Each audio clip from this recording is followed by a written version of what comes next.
Assalamualaikum warahmatullahi wabarakatuh.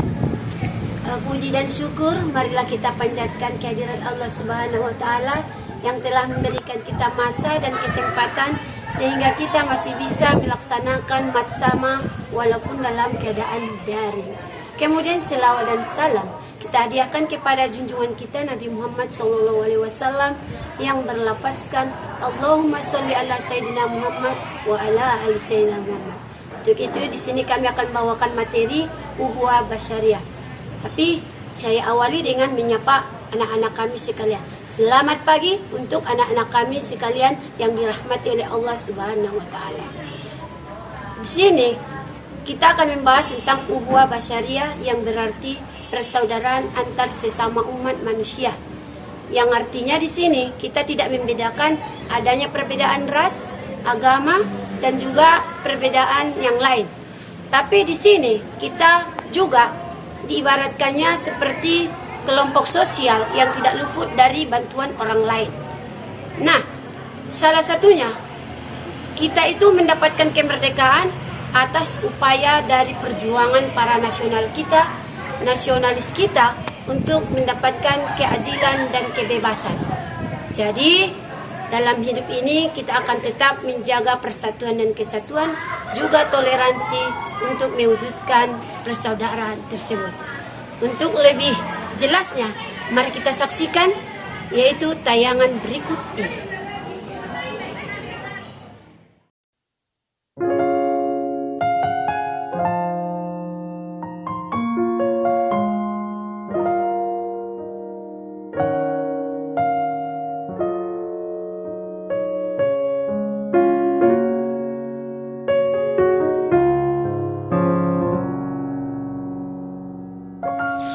Semua menghilang, kau tetap setia menjaga. Kau berkorban tanpa suara demi senyum yang lain. Saat semua tertidur, kau terjaga sepanjang waktu. Lupakan lelah ragamu demi raga yang lain. Dunia telah tersenyum melihat kau bertaruh nyawa. Tak pedulikan yang kau punya demi raga yang lain. Engkau pahlawan dunia, Tuhan yang akan membalas semua dari lelah yang tak ternilai demi raga yang lain.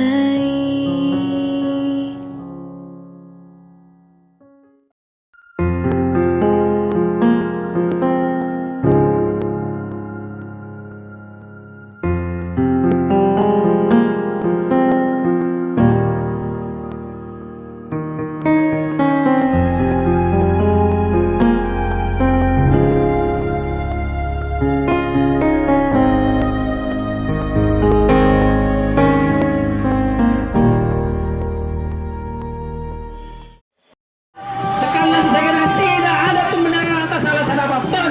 Orang boleh membunuh, orang boleh.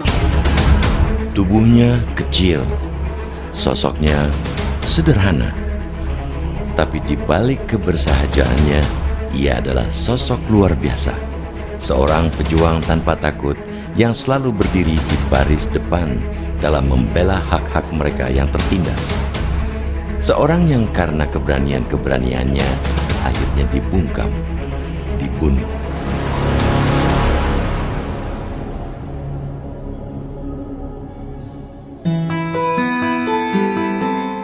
Munir, aktivis HAM yang diracun di udara pada 7 September 2004 itu telah menjadi seorang pemberani sejak ia masih belia. Menurut sang kakak, Anissa, saat masih kecil, Munir tidak pernah takut berkelahi melawan anak lain yang tubuhnya lebih besar bila dia melihat hal-hal yang dianggapnya tidak adil.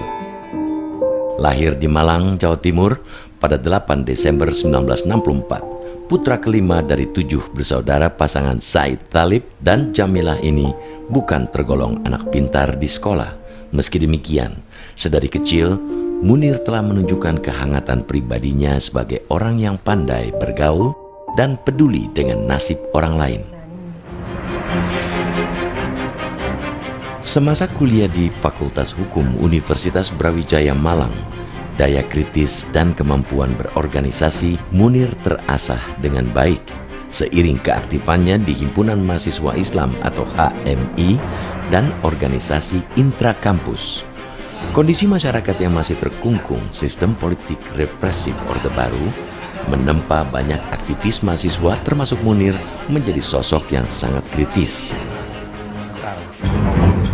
Pecahnya kerusuhan Tanjung Priok pada 1984 yang menewaskan ratusan orang dan terjadinya beberapa peristiwa berlatar sara awalnya sempat membentuk Munir menjadi aktivis muslim dengan pemikiran radikal. Namun, keterlibatannya dalam aksi-aksi advokasi pada para korban pelanggaran HAM membuka wawasan Munir terkait hal-hal substansial yang harus diperjuangkan. Munir pun bertransformasi menjadi seorang aktivis HAM yang militan, toleran, dan tak kenal rasa takut dalam membela pihak-pihak yang tertindas. Supaya orang tidak miskin, bukan orang miskin yang diperangi. Tidak benar Islam itu membuat bahwa Bapak hanya ya sudah ini takdir kita jadi miskin, mari berdoa dan terus pulang lagi tidur lagi tidak melawan apa-apa. Nah itu tidak Islam. Setelah menjadi sarjana hukum pada tahun 1989, Munir bekerja di Lembaga Bantuan Hukum atau LBH Surabaya. Sejak itu, keterlibatannya dalam kerja-kerja advokasi membela para korban pelanggaran HAM kian tak terbendung.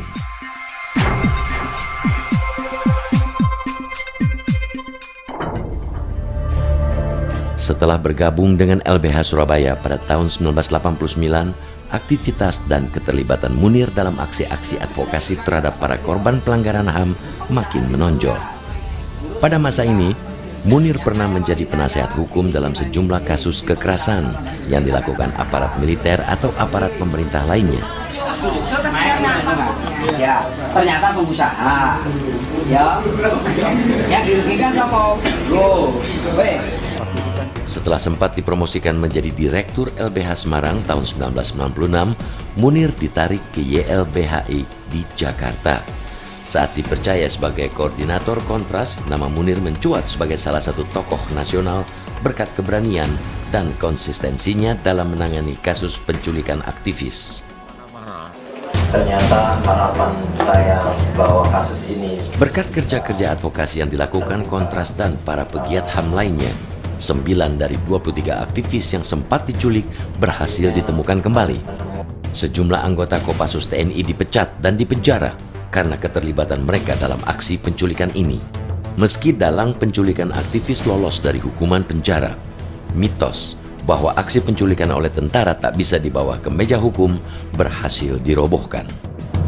Munir, selain kasus penculikan aktivis, lewat Kontras dan Imparsial yang dipimpinnya, Munir kemudian juga banyak terlibat dalam kerja-kerja advokasi dan pendampingan hukum terhadap para korban pelanggaran HAM lain. Munir antara lain menjadi penasehat hukum untuk para korban tragedi Tanjung Priok, tragedi Semanggi I, dan tragedi Semanggi II. Munir juga melakukan advokasi terhadap para korban kasus kekerasan oleh tentara di Aceh, Papua, dan Lampung. Keterlibatan Munir dalam aksi-aksi advokasi terhadap para korban pelanggaran HAM membuat ia, keluarga, dan teman-temannya kerap menjadi sasaran teror. Namun, tak hanya teror. Keberanian Munir dalam membela kaum tertindas juga melahirkan apresiasi dan simpati yang luas. Apresiasi itu tak hanya datang dalam wujud berbagai penghargaan berskala internasional, namun juga datang dari berbagai lapisan masyarakat. Di tengah segala kesibukannya memperjuangkan penegakan HAM di tanah air, Munir mendapat tawaran studi S2 di Belanda dan Munir menerima tawaran itu. Saya terlalu lama untuk bersekolah dan saya tidak pernah punya sejarah sekolah pinter. Saya selalu bodoh di sekolah dan pekerjaan saya berantem mulai TK sampai lulus kuliah. Baru kali ini saya mau sekolah yang agak serius, makanya saya uji 1 tahun ini bisa. Perpisahan sementara Munir dengan keluarga dan teman-temannya ini ternyata menjadi perpisahan abadi. Di udara, dalam penerbangan ke Belanda, Munir dibunuh.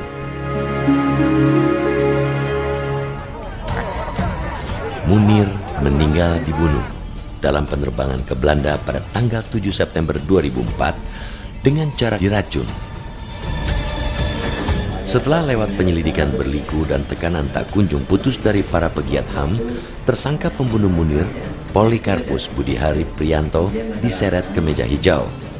Pada 20 Desember 2005, Polikarpus divonis 14 tahun penjara. Hakim Cicut Sutiarso menyatakan, Polikarpus yang mengaku sebagai pilot Garuda yang sedang cuti menaruh racun arsenik ke makanan Munir karena ingin membungkam pengkritik pemerintah dan militer tersebut. Hakim juga menyatakan bahwa sebelum pembunuhan, Polikarpus menerima beberapa panggilan telepon dari sebuah telepon yang terdaftar atas nama agen intelijen senior. Pada 19 Juni 2008, Majen Purnawirawan Muhdi PR ditangkap karena diduga sebagai otak pembunuhan Munir. Meski demikian, pada 31 Desember 2008, Muhdi divonis bebas.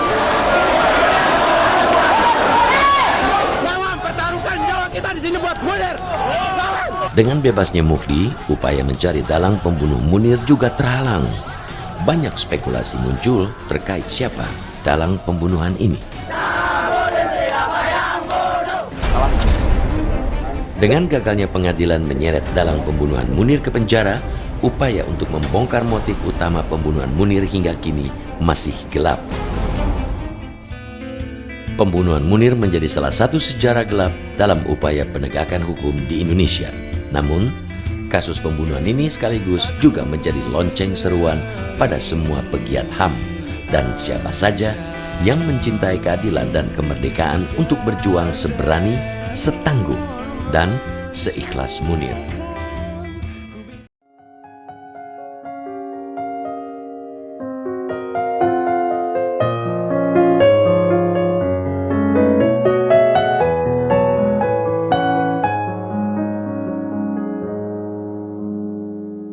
Walau hampir tiada sudut untukmu menghela nafasmu, teriring doa untukmu, suara ini untukmu. Dunia tak tersenyum melihat kau bertaruh nyawa, tak pedulikan yang kau punya demi raga yang lain. Engkau pahlawan dunia, Tuhan yang akan membalas semua jerih lelah yang tak ternilai demi raga yang lain.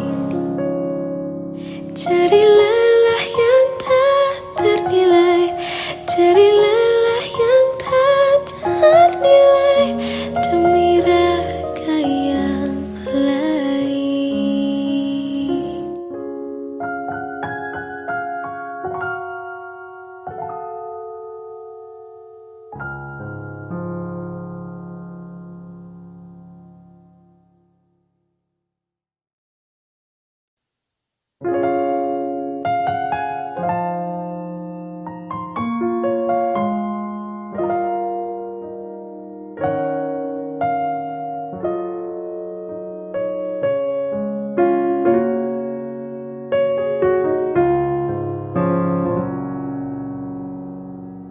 Saat semua menghilang, kau tetap setia menjaga.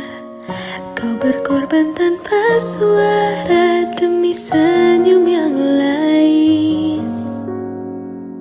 Saat semua tertidur, kau terjaga sepanjang waktu. Lupakan lelah ragamu demi raga yang lain. Dunia telah tersenyum melihat kau bertaruh nyawa, tak pedulikan yang kau punya demi raga yang lain. Engkau pahlawan dunia, Tuhan yang akan membalas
Saya punya uang 2.500, Bu.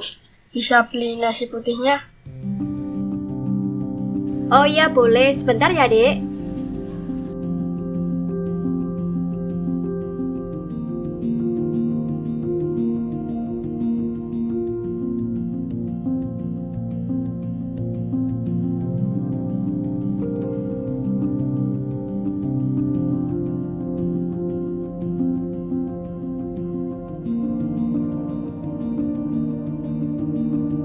Ini dek nasinya.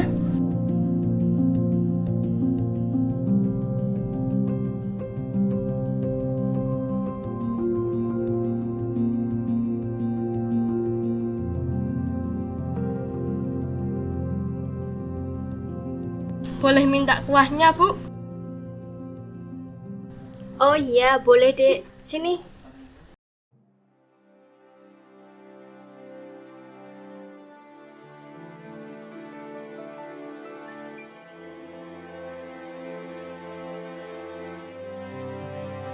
Ini dek. Makasih ya, Bu. Iya.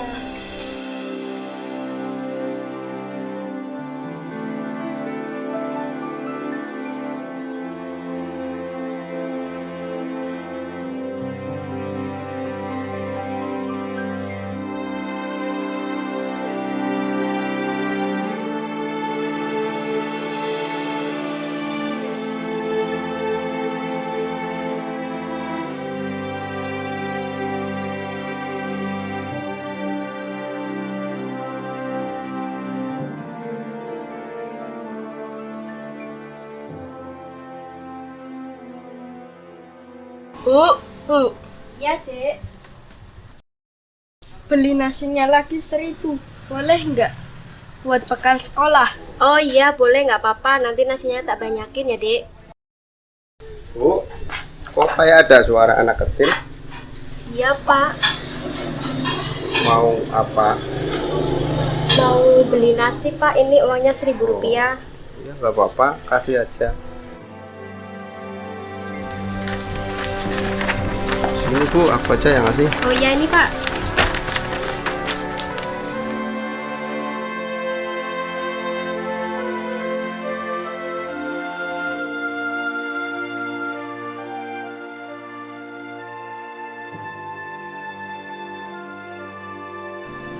Pak, kok lauknya ditaruh di bawah? Kenapa nggak di atas saja?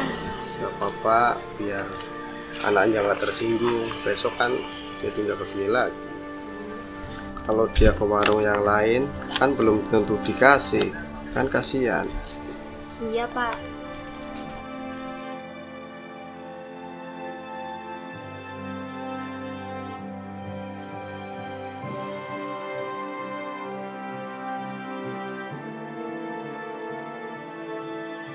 Ini Bu, kasihkan. Oh iya pak. Ini dek nasinya. Besok kesini lagi ya dek.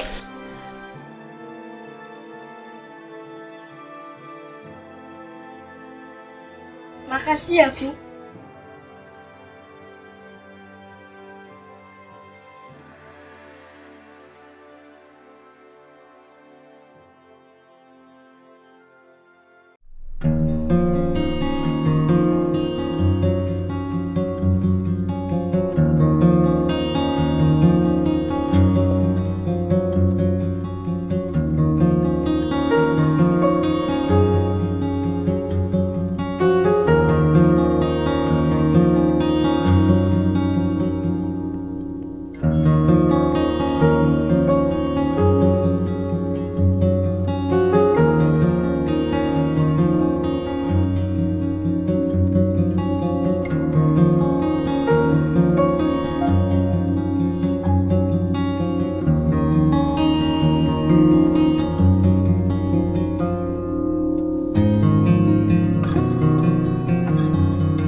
Selamat siang, jumpa lagi dengan saya di Breaking News. Penertiban pada bangunan-bangunan ilegal dan tidak mempunyai izin atau IMB bagi pemilik bangunan seperti rumah pribadi maupun usaha yang belum mengantongi IMB akan diberikan sanksi administratif berupa teguran pertama sampai ketiga. Apabila teguran ini tidak diindahkan, maka akan diterapkan sanksi yang lebih tinggi lagi, yaitu berupa pembongkaran bangunan. Salah satu lokasi yang akan ditertibkan yaitu sepanjang Jalan Sukamenolong, RW 1, RW 5, Kecamatan Saling Berbagi, Kabupaten Indah Jaya. Demikian Breaking News.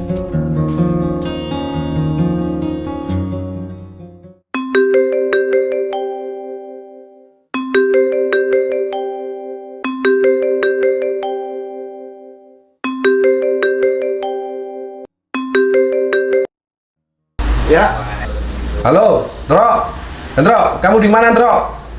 Saya di lantai 1, Bos. Kamu datang ke alamat ini ya.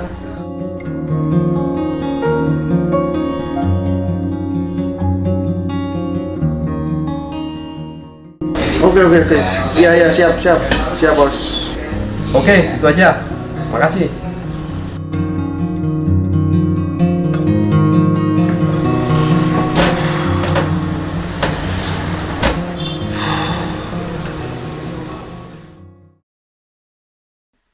Bu, di saat kita lagi butuh uang untuk biaya sekolah anak kita di kota, sementara tempat ini mau digusur. Warung yang sudah 28 tahun kita buat kehidupan akan hilang. Terus gimana ya, Pak? Ya, nggak tahu.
Selamat siang, Pak, Bu.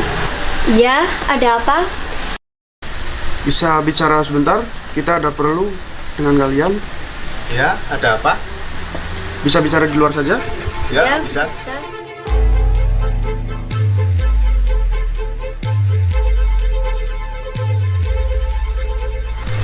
Saya dan teman saya diutus untuk menyebut Bapak dan Ibu ikut saya ke kantor. Loh, ada apa nih ya, Pak? Gimana nih, Pak?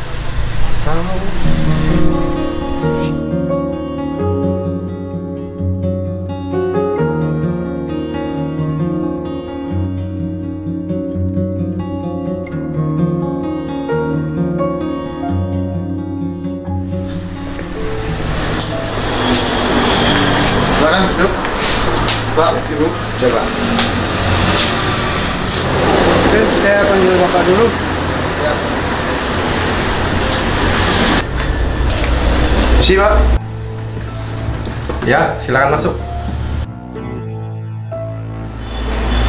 Sesuai perintah Bapak, saya sudah menjemput Bapak dan Ibu yang pemilik warung itu. Dia sudah menunggu di depan. Oke, ntar saya kesana.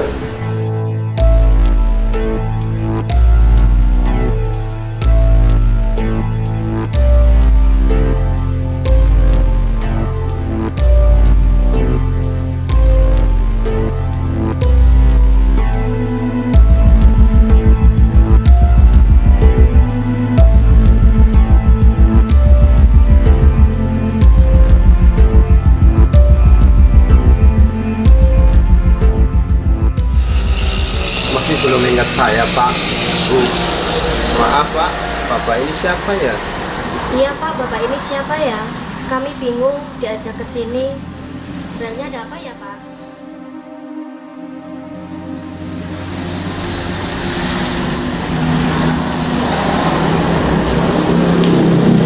Bu, saya punya uang 2.500.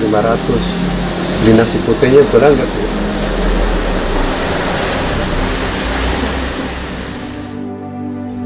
Saya punya uang 2.500 Bu. Bisa beli nasi putihnya? Beli nasinya lagi 1.000. Boleh nggak? Buat bekal sekolah. Ya Allah, Nak. Ternyata kamu, Nak. Ya, sukses ya.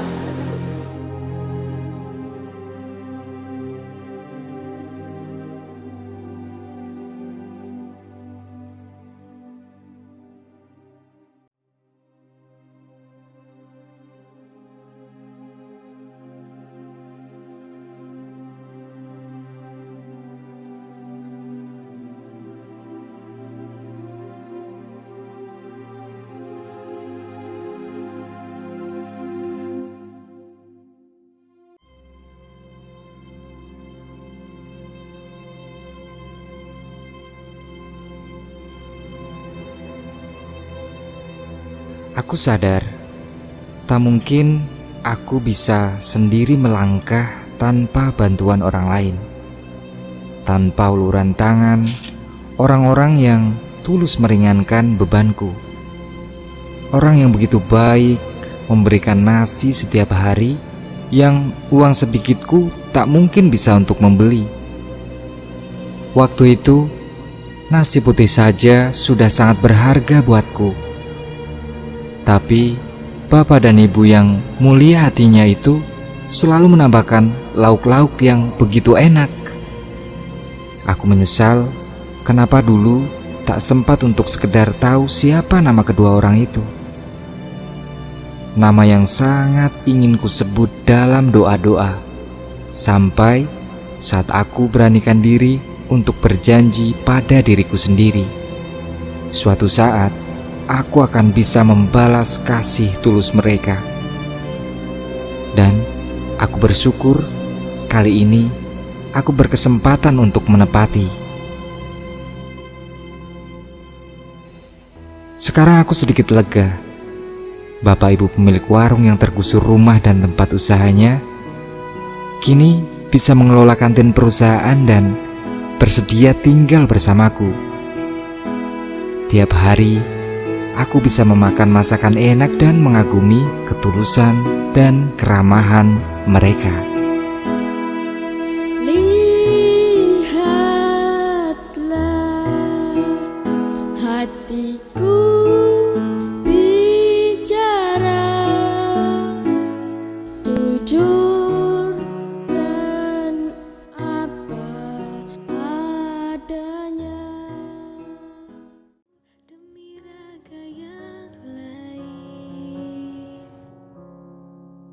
Dunia telah tersenyum melihat kau bertaruh nyawa, tak pedulikan yang kau punya demi raga yang lain. Engkau pahlawan dunia, Tuhan yang akan membalas semua dari lelah yang tak ternilai demi raga yang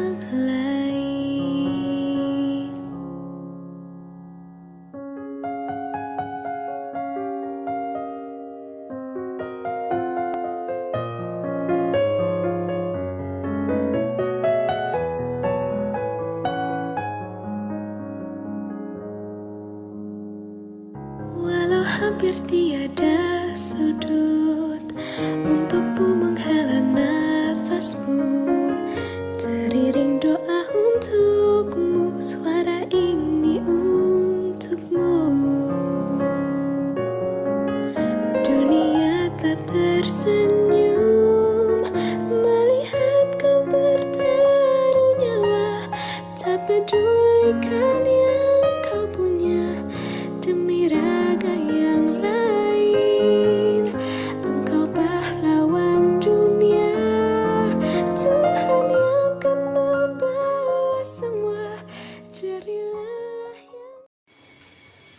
Alhamdulillahirrabbilalamin, Ananda sudah menyaksikan video dan tayangan daripada contoh Uhuwah Syariah.